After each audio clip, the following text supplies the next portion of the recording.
Hi, my name is Anthony Gennari. I work for Pyrosales. I'm here to talk about metal ceramic sheaths, SLT-1. Pyrosales is the Australian distributor. There's three different options. The most common size is 7/8 OD with a closed end and a 3/4 inch fitting on the end. Another option is open both ends, and another option is a solid all the way through.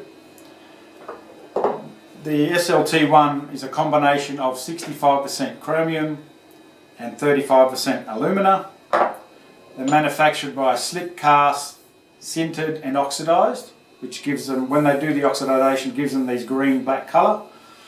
The most attractive properties are resistance to erosive, abrasive and oxidisation.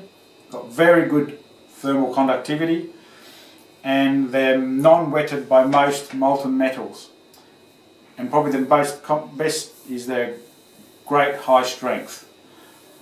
Some examples of applications are molten copper, zinc, lead, and they're very good with SO2 and SO3 gases, and also used in open earth furnaces. For more info, you can go to www.pyrosales.com.au or see our blog. Thank you.